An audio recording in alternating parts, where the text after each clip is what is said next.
You're watching the Politicit podcast.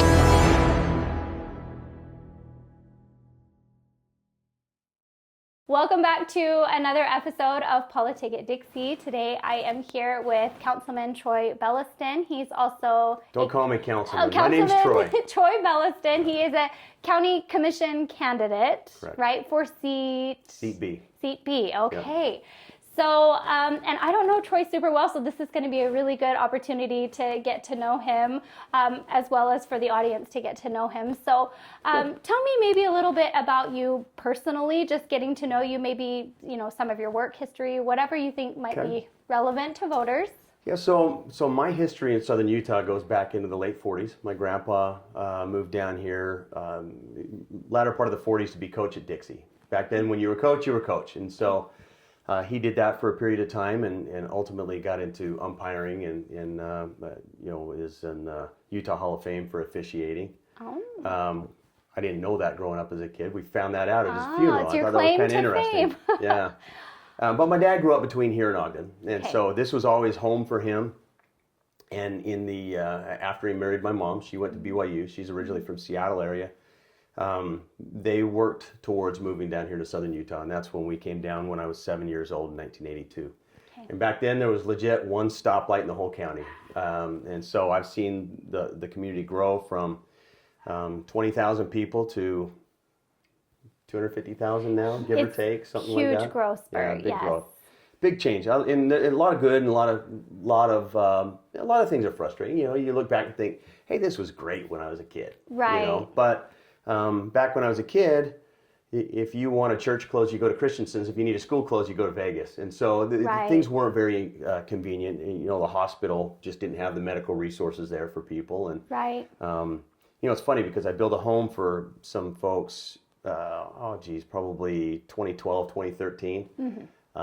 And this gentleman that I built the home for had a heart transplant. He says, I never would have the opportunity to live in southern Utah were it not for that hospital. And so things like that elevate a community. Right. You know, some growth does elevate a community. I know a lot of people get a little frustrated with the growth, but yeah, growth has challenges for sure, but it has benefits too, right? It has both. So I grew up out in Bloomington, out in the Bloomington ranches. I went to Pineview High School, Pineview Middle School and High School. Pineview. Yeah, well, we're on the Snow Canyon side. I know. Snow Canyon didn't exist when I went through. Oh, okay. So, all right. You know, we went to Woodward for the 6th grade center. Yeah. Then we were to Pineview. And back then, St. George went to Dixie and everything else went to Pineview. So it was kind of a little bit of a melting pot in Washington and really good people. But after high school, we all get to be a little bit of a knucklehead here and there, and I knew that I needed to get, you know, kind of a little bit of structure in my life, so I went in the military. Okay. And after basic training, I got it in my contract. I went to Germany. I figured if you're going to go in the military, you may as well serve abroad. And so I went to Germany. I was a helicopter mechanic, qualified to work on all the different airframes that the Army has. Deployed twice, Bosnia and also Kuwait, and then came back, served at Fort Campbell, Kentucky with the 101st Airborne. You get to a point and the Army decides your career path instead of the individual deciding your career path. And I thought it was about that point in time my kids were needing to go to school. My daughter was going to go into the 1st grade, and so I said, well, I think the stars are kind of aligning that I really need to move back home because this is where we wanted to live. Right. And my dad had been in commercial construction for at least through the 90s while I was gone, and then he was pretty busy, and he says, well, you come back. He says, I'm not going to pay you well. He says, but I'm going to give you an opportunity, and I'm going to give you an opportunity to learn. So he says, you'll come back, work for me, and then I will give you, you know, open some doors, and you can go do some things on the side to help yourself. And the idea would be I would ride around with him until I knew the ropes. Okay. About 3 days in, he handed me a roll of plans about that big around, and he said, good luck, I'm going golfing. And that was about the last time I saw him on the job. So there was a lot of on-the-job training, but I was very driven and very resourceful coming out of the military. And so took a few lumps, but here I am today and been doing it ever since and really enjoy what I do for a living. Okay, that's awesome. And do you feel like that has translated to any of your work on the city council out in Washington City? 100%, okay, right? So tell me about that. So because we've been in commercial development, right, we'll typically take a raw piece of ground and say, what's the highest and best use for that property, right? What does the market need right now? Is it retail? Is it office? Is it medical? Most everything that I've done has been, in my mind, elevates a community. You're making a community better. Are we short on office? Well, yeah, we are short on office. So let's go do some office, and that gives a professional an opportunity to visit with their clients, or a doctor an opportunity to visit with their patients. Are we short on retail? Well, yeah, maybe we're a little short over here on retail, and so we do some retail, and that allows somebody to go in and create a new business, which creates jobs. Okay. I did a medical building for the Veterans Administration. I'm a vet, and so, this one was over behind the mall, but I built that, I think, in 2012, and that gave a lot of vets an opportunity to have better care in southern Utah. And so, that's probably fun, something that's personal to you, to be able to work on something. That one was a fun one. Yeah, that one was a fun one. The past and the present. Yeah, I did Black Bear Diner. That was a fun one. One of the things when I did Black Bear Diner was, typically I'll do trade. So I took about $25,000 worth of pancake trade, and I would hand it out to my subs, and I would hand it out to people and say, hey, lunch is on me. Go get some pancakes. But that helped that business get going, because it started getting people into their door, but it also allowed me an opportunity to kind of pass it on to other people. And then another one that I just recently did was the remodel for Zion Harley Davidson, which I have a couple Harleys. I enjoy getting out and riding, so they saw an opportunity in me. I took a couple strays home off of that deal, but that was a fun job too, to be involved with them, and I can't complain. They treated me pretty well on that one. Okay. Now back to your first question on how does that help with the city council?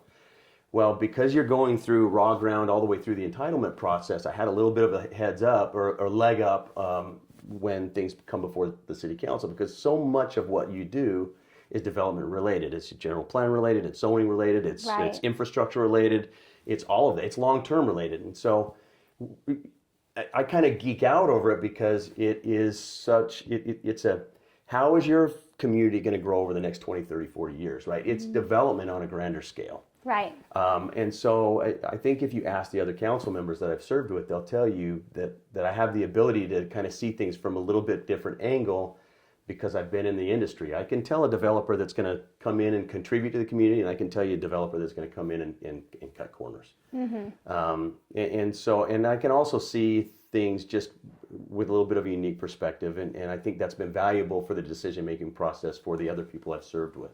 Okay. Right now, I mean, part of why I'm running for county is because I'm a firm believer that you can't get too comfortable anywhere you're at. I think you should serve your community, spend a couple of terms, and then step up or step out. Okay.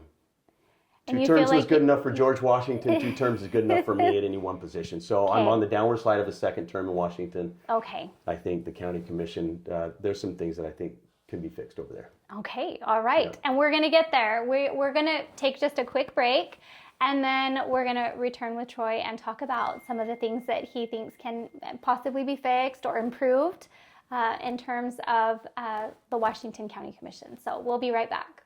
Tired of media bias? Frustrated by political noise? Politicit.com cuts through the clutter, giving you real facts, clear analysis, and unbiased insight on the issues that matter most. Stay informed, stay empowered. Whether it's elections, policy changes, or breaking news, we've got you covered. No spin, no agendas, just truth you can trust. Visit Politicit.com today, because informed citizens shape the future. Politicit.com, where politics meets clarity. All right, welcome back to Politicit Dixie. I'm here with Troy Belliston, and we're going to talk about the county commission, really the county commission's role and how we think it could be improved. I know you have a lot of good opinions on this that I think are interesting. So where should we start? Well, jump in any time, but I think that, having served a couple terms at the city level gives you a little bit of a unique perspective on, where the county can be maybe a little bit more supportive. Okay. Where the county can be maybe a little bit more open and interactive.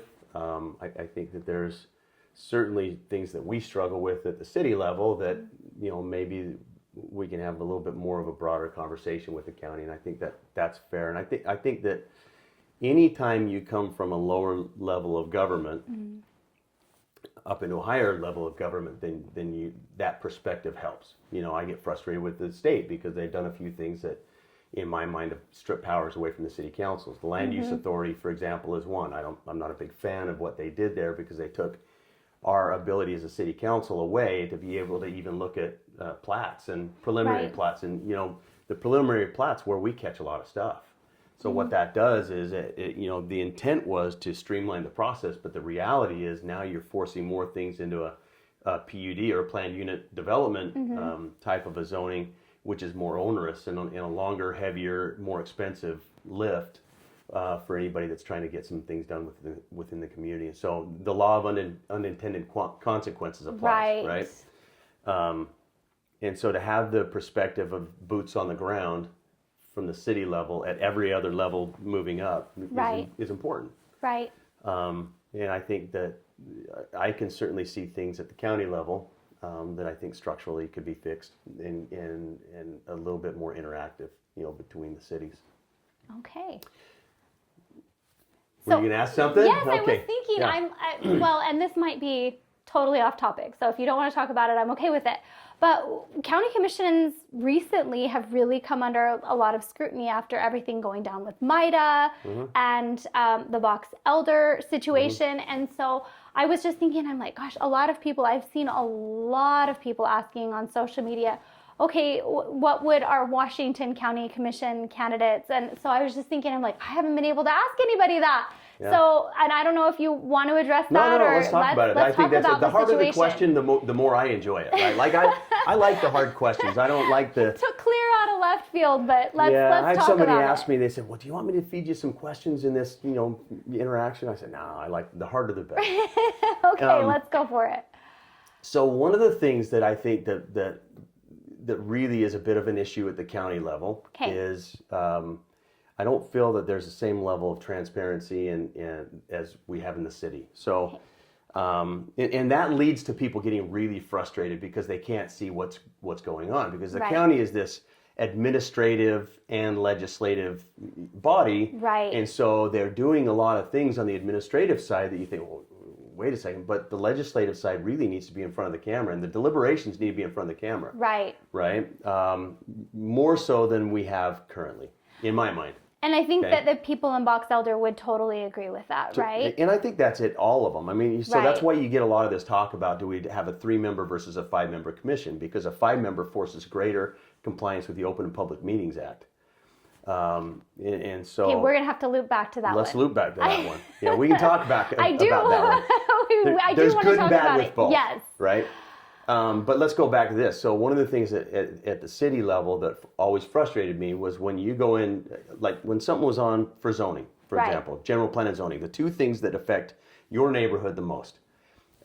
When those items were in front of the city council, if you couldn't really see what was going on. So if you wanted to see what was even on the agenda, you'd have to go into the city council building or the county or the city building, look at it behind the glass and say, what's coming up this week? What are the exhibits?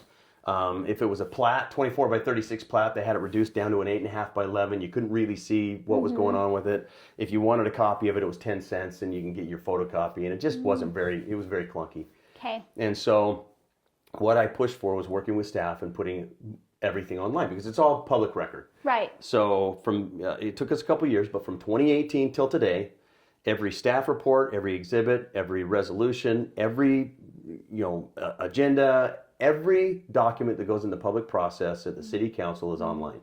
And I use them as a city council member. I go back and look at them to see what did we do in 2020? What was the conversation back then? And now we've gone so far as that we hot link it back to the YouTube video so that you can pull the agenda up, click the hot link, and it's timestamped back to YouTube, and you can say, okay, what was the conversation? You don't have to watch the whole meeting. So you don't have to watch the whole meeting. I think more transparency, more openness matters. And right now, you just currently do not have that level of openness with the county. Right. That's first and foremost, that needs to get fixed, in my opinion. Right. Well, Well, and how is the public really supposed to engage in public comment and give feedback on the things that are happening if we don't have that transparency? It really does. I feel like I think it would obscure and probably make for some fights that you don't even need to have. Oh, 100%. Yeah. Just 100%. not having enough information. If it's out there, people can go and look at it and say, oh, you get the neighbors all whipped up. Hey, there's this thing that's coming. And then they go look at it and it's like, well, that's not that big of a deal. Right. Right. So it's made the conversation an easier conversation to have. I was a little frustrated with COVID because they said, well, you can't come in, you just submit an email. So now we've conditioned people, we don't even want to see you here. Right. And I've struggled with that one because I would rather have more people in the room. Like I walk into a room at my city council and it's full of people. Mm-hmm. That's a good night. Like I get excited. The other elected people, they don't like it because nobody likes to be criticized. And I'm going, I like having the hard conversations. Let's have the hard conversations. I can handle what do we have to fear of that, right? I can handle a hard truth over an easy lie. And I've taught my kids that all growing up. I can handle a hard truth over an easy lie. Just, do what you say what you mean, and mean what you do. And things will work out for the better, I think. Right. So I think it's good. I think as much, I've had a couple council members that were, I don't know if you want to call them politically on opposite sides of things, but certainly philosophically on opposite sides of things. Mm-hmm. And that hard conversation that we've had together, we never held it. We never took it personal, but we had some hard conversations, and you know what? We had better decisions because of it. Right. And I thought that was important. That is true. And the reality is if you can't talk about things, you sure can't fix them. 100%. But I get in trouble for being direct sometimes, and I'm like, well, but if we can't talk about how do you plan to go about fixing it? Well, you don't. And maybe it's part of the Utah culture where we don't want to ruffle feathers, and so there's this very passive aggressive type of we won't deal with something head on, but we're sure gonna talk about it over here. Yes. And I'm from Texas, and we're just a little bit more direct. A little bit more in your face. I've missed the Utah nice. Yeah. I skipped that part. Well, I don't think it's being mean to have a hard conversation. I don't think it is unless either. you turn it that way and make it personal. Right. One thing I did want to add to that. So we did that for the city council. Right. But we also did it for the planning commission, the land use authority, the power board, any board or commission in our city that's legislative in nature. Everything's online, and you can pull all of it up on your phone. Okay. That is awesome. So I do think that what happened in Box Elder would have been improved if the people had more information. It sounds like a lot of it too, maybe we should have waited to approve this before we had information. Is there anything you feel like you would have done different? I think they did a very bad job of getting it in the public's in front of the public, right? Yes. I don't think it was I mean, look, that neighbor or that area is gonna weigh the issue, and they're gonna make the decision that makes sense for them. Right. But anytime you keep people out of the conversation, it becomes a problem. Right. I've had, quite frankly, one of the frustrations I've had with the county commission is I've had commissioners tell me, well, because we're administrative, we're able to have this conversation, then we come out for our vote, and then we go, back in the office. Right. That's not legislative. Right. Right. The city council's in front of the cameras. The planning commissions are in front of the cameras. The state legislature's in front of the cameras. Mm-hmm. The federal government's in front of the cameras. Right. The county commission deliberations ought to be in front of the cameras. Right. More so than they are. I do think so, and I think that was a huge problem that we're seeing with the Box Elder development. We even have the county attorney trying to say, well, this was an administrative or executive function. It wasn't a legislative function, and so we're not going to allow you this referendum. And I think anytime you're not going to allow the people's voice, initially on the front end. Anytime you tell people, we made the decision for you, that gets people pretty wound up. All they did was stoke those tensions, and now them saying, we're going to deny you the referendum. Right. I think this goes to a judge, and I think the judge is going to side with the people's right to reform their government and let them run the referendum. I think that's what happens, and I think it's what should happen. This should absolutely be the voice of the people weighing in on this instead of them trying. And I do think it was a little bit of definitely an administrative but also a legislative function where I think it had a little bit of both. you have to weigh in on letting the people have their voice here. Well, they got to look at it and certainly let the public look at it. And I mean, they've got other considerations too, right? I mean, the tax revenue for that county is way more than they currently even make on an annual basis, right? So, there's a bunch of considerations, but I think the more you can get out in front of it and just say, hey, here's what we're looking at, here's where we're going. I think it gives people a comfort that they're being not only part of the process and being informed, but also that they're not being misled. Right. There's a lot of distrust in government. Number one pastime in the U.S. is baseball. Number two is howling about politics, right? Because there's distrust in the process. Right. And it really seems fairly foreign to a lot of people, even though it shouldn't be. Right. Well, I'm trying to remember, maybe you can recall, it was Reagan who said, what did he say about mistrusting government? The biggest fear you should have is the government coming in and saying, we're here to help. Oh, yeah. I probably botched that quote. No. I think it was either 9 words or 12 words. The scariest words in the English language is, we're here from the government and we're here to help. Yeah, I think it's 9 words. But I'm with you. I think that the more the government can get out of the way, do the things the government, the core business of what the government needs to do, right? Right. Private industry doesn't do quality of life issues. Private industry doesn't do public safety, doesn't do roads, doesn't do infrastructure. That's what government should be doing. Yeah. When government starts to kind of mix the two together, that's when we start having problems. I think we're all seeing that, right? Yeah. Where you have MITA, Inland Port, all of these entities that are now operating outside of these checks and balances. I have been posting about this the last couple of days, so it's something I've thought a lot about.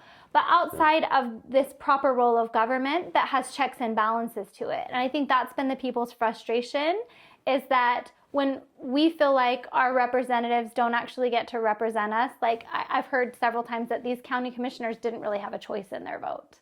It was between something bad and something worse, and they didn't really get a good vote on this, on whether they really wanted this in their county, because everybody had already assumed that MITA's authority usurped all of this, right? Well, government, government is a very structured thing, right? Yeah. Whether it's at whatever level, it's very structured, and they've built processes. Anytime you deviate from those processes, even slightly, now it becomes arbitrary decision making, and that there's no comfort in that, because if you're making arbitrary decisions on the way you feel today, or whatever the issue might be, I just think that just doesn't feel fair and equitable to folks, and so to try to avoid anything arbitrary in the decision making process, I think is important. I think so too. And always to allow the people's voice, either through their representatives or just their right to give public comment, to do a public referendum. I think those are important. It's also fair though, even though you allow the public to weigh in, you allow the public to have a conversation, you take the time to visit with people and listen to what they have to say. And I think more of that is more important than less of that. One of the things that I've got, I'm still a little frustrated with my city, is that they did away with some public hearings at the city council level. State code says you only have to have one public hearing, so they do it at the planning commission. I still think you should have a second public hearing in front of the elected body, because it's two different conversations, right? Planning commission is an appointed body, right? And I think it's important that everybody have an opportunity to look eye to eye with their elected officials and have that conversation. That's how representative government works. Right. But that being said, when I have somebody, let's say, for an example, there was last month there was a general plan change where we expanded a little bit of commercial, and the neighborhood's a little wound up about that, and I feel their frustration, right? But the thing is that the neighbors that are all there, none of them had any skin in the game. The property owner, that's an investment for that person. They have skin in the game, and at least in the one that I saw, we listened to the public, we listened to what they had to say, but then the property owner also made a commitment to keep a separation buffer of residential to the current homes, and so he wasn't impacting them property line to property line, right? So you've got to be able to find that balance. You're not going to make everybody happy, right? But you need to listen to everybody, and you need to try to take all of that in. You're probably aware I won in 2015. I ran again in 2019 and I got beat. And then I came back and ran again in 2022 and was reelected. And, 2023. When I lost, that was a very humbling experience to lose, but it also was probably the best lesson I've had in government is nobody cares what I think. Nobody cares what my opinion is. They want me to listen. They want me to take all the information in. They want me to be fair and equitable in my decision, and they want me to make the best possible decision given all the information that I've received, including their voice and their opinion. Right. Right. I think and honestly, if more people understood that that's how this works, right, instead of like, so it should work. You elected me and I know best, right? Yeah, you get a lot of that, and hey, trust me, you get a lot of that, and look. I was guilty of it. First time I got elected, I thought, oh, geez, man, people want to hear what I have to say. They don't. Right. They don't. But they want you to hear what they have to say. Yeah. So that and that goes back to me being, and I wouldn't say done with the city. I could do 2 more terms at the city because I really enjoy it. But you need to look at it and say, I can't get too comfortable anywhere because if I do, I'm becoming part of the problem. You get tunnel vision. You really do get tunnel vision and think, well, I've been doing this in my community, so now I think I do know better, but the reality is I shouldn't know better. Right. Your first term you're learning, your second term you're effective, your third term you're on borrowed time, your fourth term you become part of the problem. And I truly believe that. And I have heard that politics is like almost like a cucumber in a pickle, like a cucumber in a brine. It's only a matter of time before it's going to turn into a pickle, something that's soured. So you do have to like get in and then get out, right? Otherwise you do end up becoming part of the problem. I think there are a few people that maybe that doesn't qualify, but I think for the most part, I think that's a pattern that we see that probably runs true. So former city council member in Washington. Okay. Is a family member of the current commissioner I'm running against. Went from city council to representative of the state of Utah, and then he walked away. And I, sat down with him. I said, "Why'd you walk away?" And he said, "Well, because I felt myself when I went in, I was representing the people." And before long, I felt myself representing the empire. Yep. And representing the government and the machine. And so he says, I knew then that was my time to get out. Right. And I think it's important that even though we don't have term limits, that we all know when to limit our terms and reflect upon ourselves and say, you know what, I've had my run. Right. I love it, I enjoy it, but I also have a duty and obligation to not become it. Right, exactly. Don't be part of the solutions. Anytime you find that you're just becoming part of the structure. And I think that's where people get this idea of establishment, right? This idea of protecting the status quo is something that people really reject. You really do. Even, at the city level, I see it. At every level, you see it and think, because you've been there, because you're so experienced, that you do start to work for the entity that you're representing, whereas you're new, you're asking those questions. Should we be doing this? There's a big difference between can and can't and should and shouldn't. Right. I think it's best to look at things and say, should we do this or shouldn't we do this? Right. More so than can we and can't. Right. Can and can't gets us in trouble. Okay, I like that. I remember that. And it's nice and short. It won't be too hard for me to remember. Well, if you ask Mayor Staley, I got a few other Bellistonisms, and he's got a list of them going. He's compiling a list. Is that on there? Is that he's one on there? compiling a list. Yeah, I have a tendency to say things that might be not the most politically correct. And so he's compiling that list all the way down, and they come up from time to time. Okay, all right. Well, that one, there's no political correctness. That one's pretty good. That one's pretty mild, but he's got a few others that maybe from your time in the construction industry. Well, I was in the military, and then I've been in construction, and so okay, all right. I think that a few of them probably wouldn't make the podcast. Okay, that's all right. So let's go back to. I said we were going to go back to the difference between 3 and 5 county commissioner seats. So, and I want to hear what you have to say, and probably going to push back on you on the 5. So let's hear. The only thing that I've ever said, right, Now, the way I'd vote and the way you vote is the way we'd vote, right? It doesn't matter. Yes. The only thing I've ever said is there's enough frustration in the community. There's enough talk about it. Put the issue to bed. Put it on the ballot and let the people decide, right? Because at the end of the day, it's how do the people want to be represented, not how the commissioners want to write their job description. That's all I've really said about the issue. There's benefits to both. A 3-member is more streamlined. A 3-member is easier to get things done. Right. Whereas a 5-member is a little bit more cumbersome because you got 2 more people and weighing in on the opinions. Yeah, it's harder to get decisions and cohesion. But I think that's part of the reason, that's part of government, right? The government is built to be somewhat cumbersome and process-oriented for a reason. Right. I think the 5-member forces greater compliance with the Open and Public Meetings Act. And I think that's important. And now if the 3 members want to do it and want to stick to it, great. But I think the 5-member forces it to a greater level. Okay, so I do think that that's a legitimate argument in terms of making it more difficult to you get more deliberation there. I do see that. You certainly have more weigh in. Yes. And I think the final thing that I would say on the 3 versus 5 is I can tell you that Enterprise and Hilldale don't feel very well represented. In their minds, if it was a 5-member districted, maybe we would be better represented. St. George has a lot of power, right? But Enterprise doesn't have the ability to compete with St. George. Hilldale doesn't have the ability to compete with Washington. Right. And so I think that is a positive thing. If it were to ever go districted, look, it is really hard as a county commission candidate. I'm just here to tell you to campaign from Enterprise to Hilldale. Right. I mean, I thought I knew people in Washington, and I walk into a room and there's 2 people, and I'm like, I don't know anybody. Right. And I grew up here.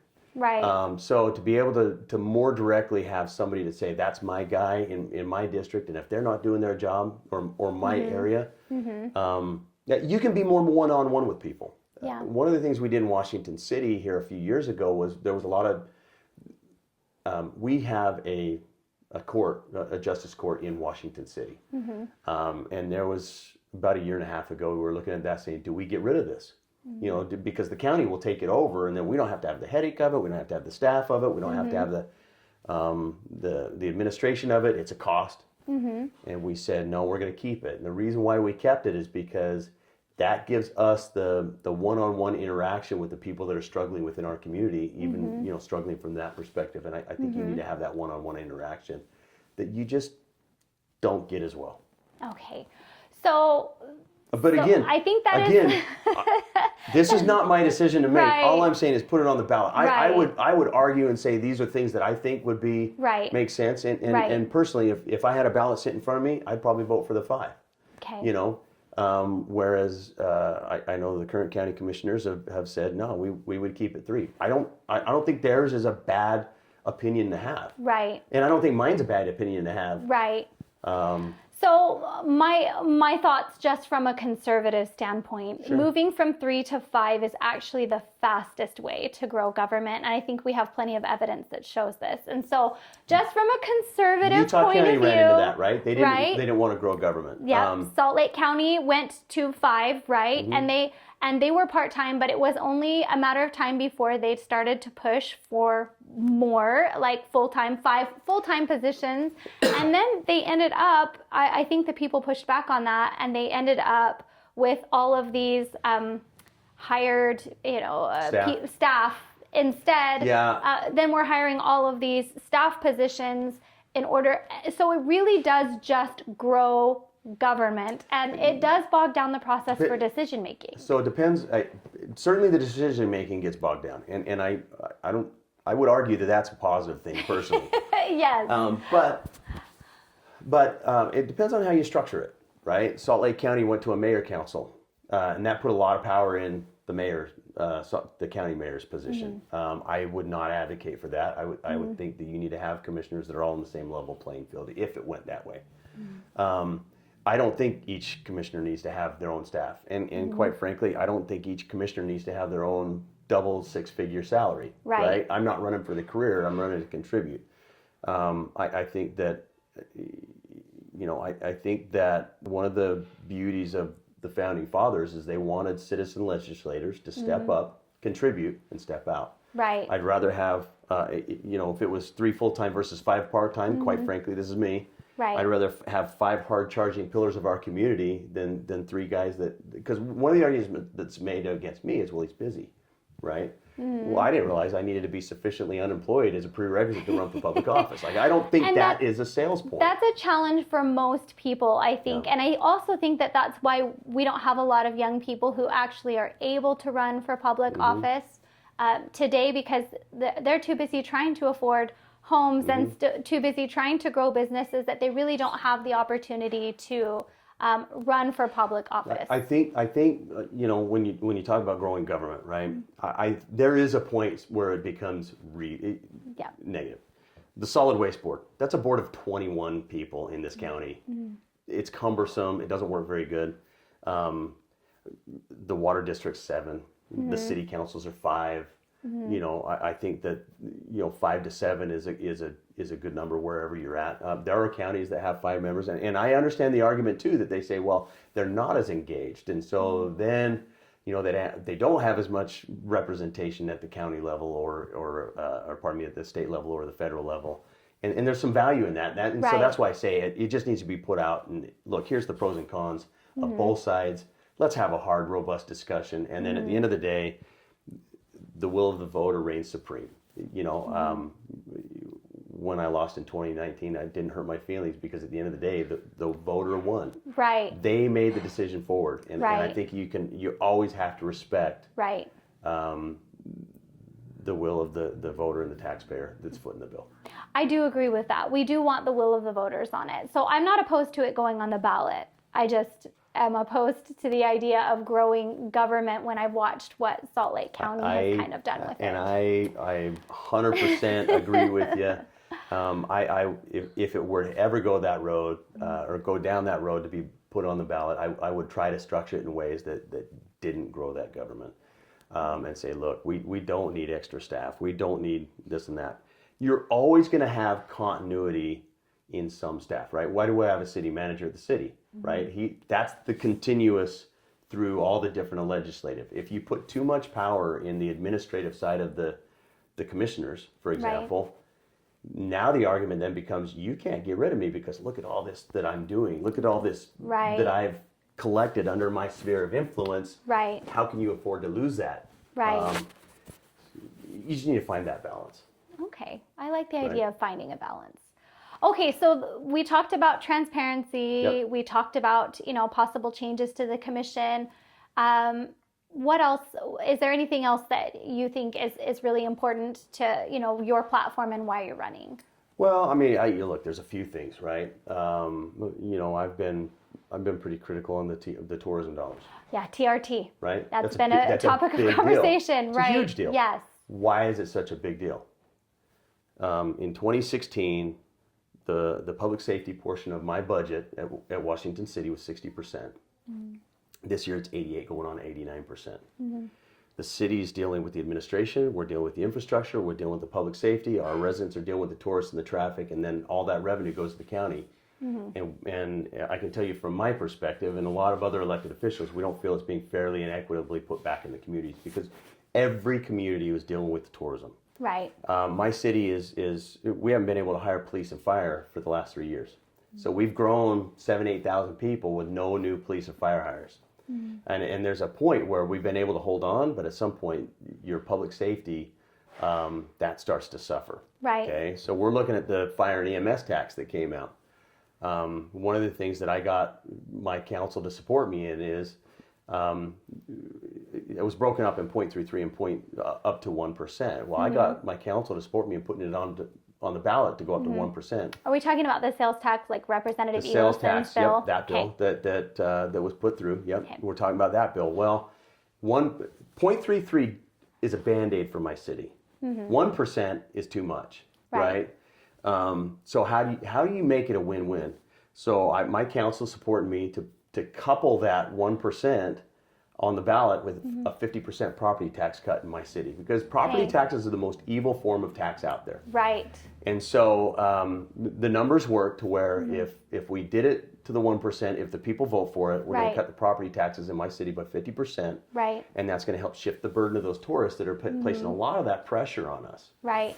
I like that. I pushed back on this event at first because Santa Clara, when they were talking about it in their city council meeting, they were talking about, wanting to put this on the ballot for a sales tax, but there was no coupling this with reducing other tax burdens for our citizens. I think it is going on the ballot for Santa Clara City. The challenge that Santa Clara has is, or I guess fortunately for Washington City's case, is we have a little bit more of a sales tax base that we can make those numbers work, where Santa Clara doesn't have that sales tax base, though it's growing. Right? Yes, And maybe they're able to look at that, down the road and say, hey, we can start to pull that property tax side down a little bit. But that's for your city council to make that decision. Yes, I don't like the idea of adding a tax burden and not using it to reduce. Instead, all that's going to do is try to grow government, right? Well, I don't know that.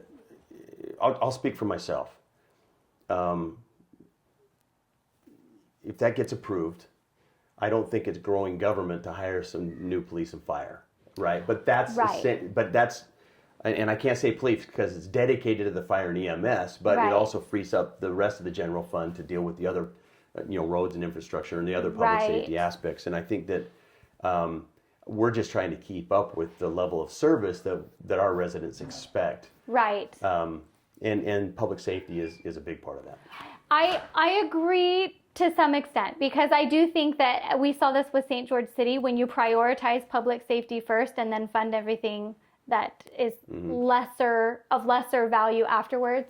I had some major questions on some of the budget items from Santa, like this, the puzzle, the Santa Clara City puzzle by the famous whatever guy, the Dowdle puzzle. Yeah, we did one in Washington City. And they literally are, I think, still trying to sell puzzles to get out from under this. And I'm like, not the proper role of government. Well, ours was done through RAP. We have to do things through RAP. I wasn't part of that decision. That was done, when I had that period off. But you need to find a happy balance, right? All of those, you need to find a happy balance. And I at least in my city, I know that we're short 2 fire stations. Right. We're short personnel on the fire and EMS side. Right. We currently do not have Gold Cross.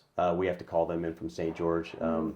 And my fire shows up to every medical call, and then when the Gold Cross does show up, they pick up the patient, take them in, they get to bill the insurance. My city doesn't. So EMS isn't something that we're looking at hard to serve our community. Okay. Back to the TRT side though. Yes.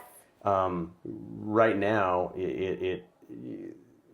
I think whatever happens with the TRT, it just needs to be, you need to be able to look at it and say it's being fair and equitably dispersed or distributed. Right. Hilldale can't compete with Hurricane. Enterprise can't compete with St. George. I shouldn't have to compete with Black Desert, right? You just need to be able to look at it and say, what's fair and equitable? Right. Now, is that doing a spreadsheet and saying, hey, this goes in this community and that goes in that community? I don't know that that's the right answer. I don't know if it shouldn't be, maybe you change some of the board or maybe it's just a mindset on the board, but.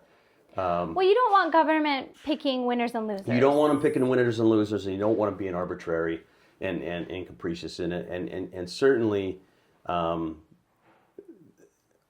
like I said, every community is dealing with the impacts from it. And so we need to recognize that when we're putting projects together. And another thing that I'm a firm believer in this. If we're using taxpayer dollars for something, the taxpayer needs to be able to look at it and say, I'm getting benefit from that, right? Whether they can see, feel, and touch a park, improvements that went into a park, or whether you can make the pitch to them that says, you know what, the money that went into this facility that you don't exactly have open free reign to, but this is how we're elevating the community, and you can at least make that pitch to say, your taxpayer dollars are being used to improve your circumstances as, as a taxpayer. Right.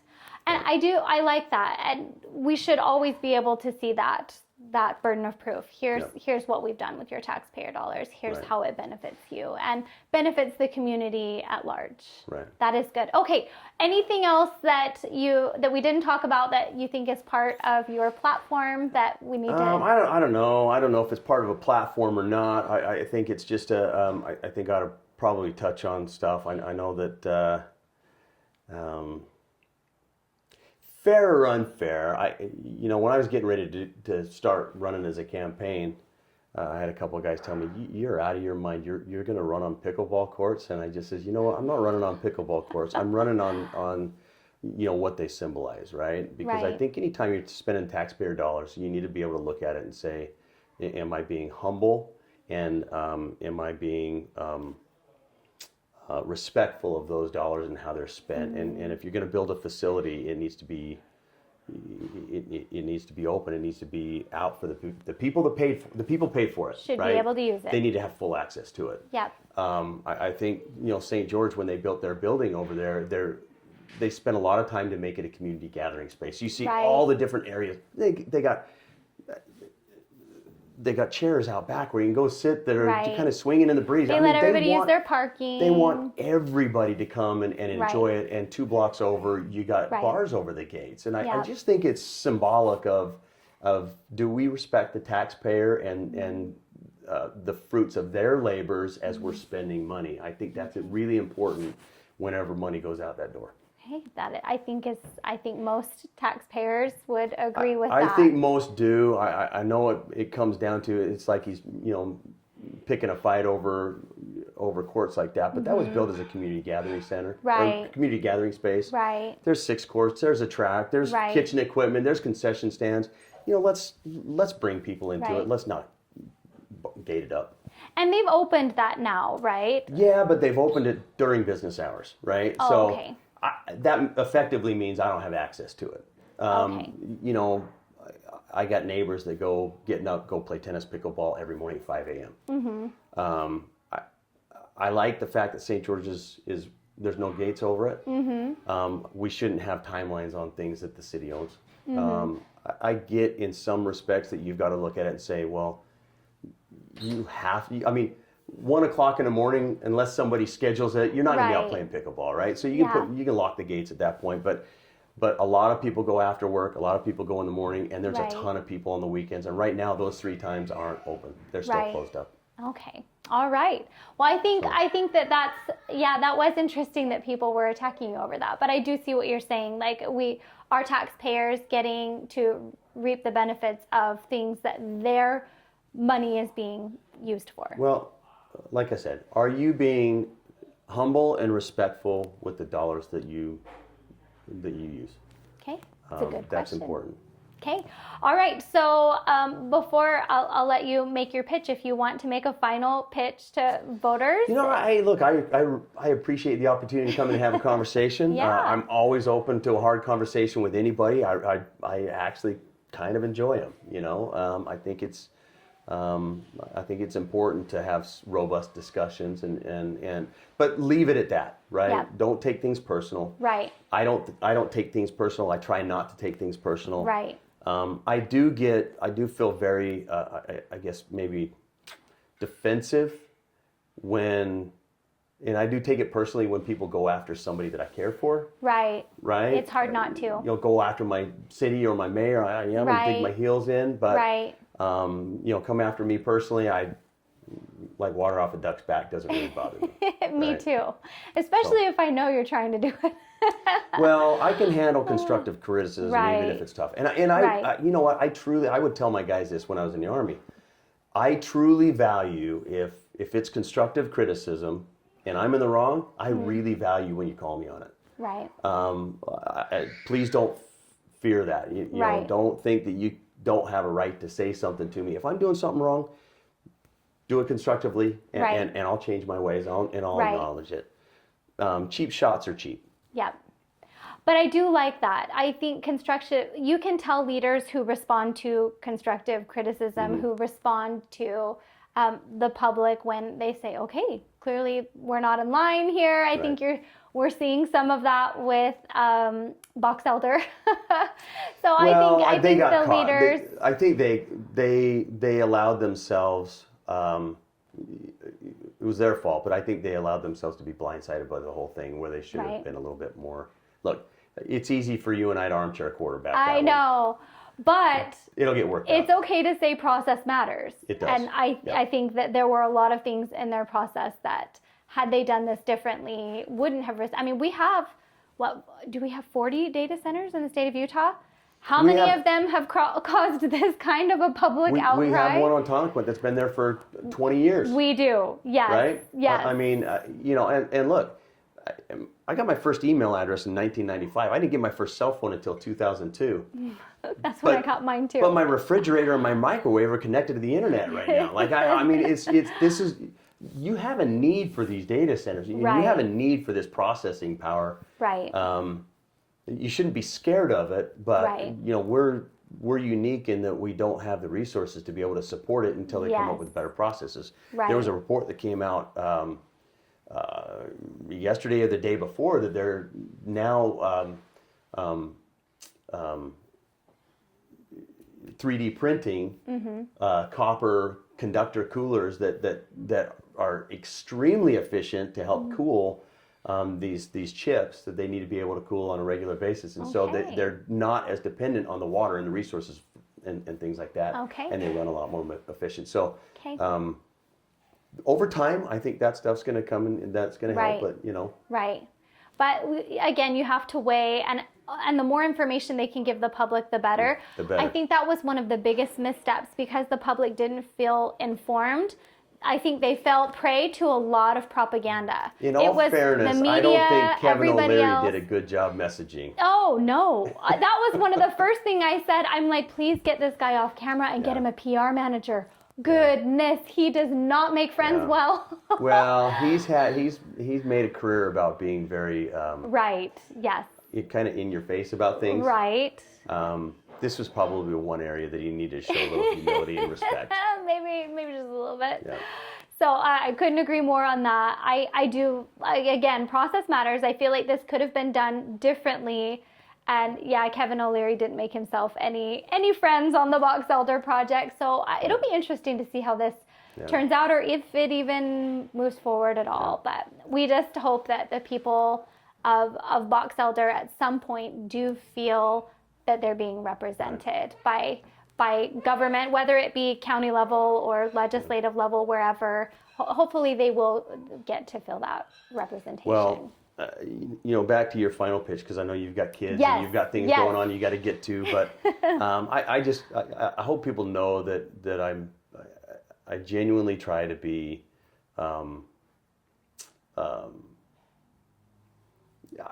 My goal is to always improve my community. Right, whether I go build a new building that can start a company or that can employ people, or whether I've got good input at the city level, or whether people value me enough to vote for me at the county commission level. My goal is to improve my community at every step of the way, and I think that's something I've enjoyed doing over the years. It's something my dad kind of bred into me, was you always need to contribute, and so. Hopefully, people get out and vote, and I got a shot. Yes, no matter what, people need to get out and vote. Absolutely. It's a great place to leave it. Okay, so thank you, Troy Belliston. Thank you for having me. Yes, with just another episode of Politicit Dixie. We'll see y'all later.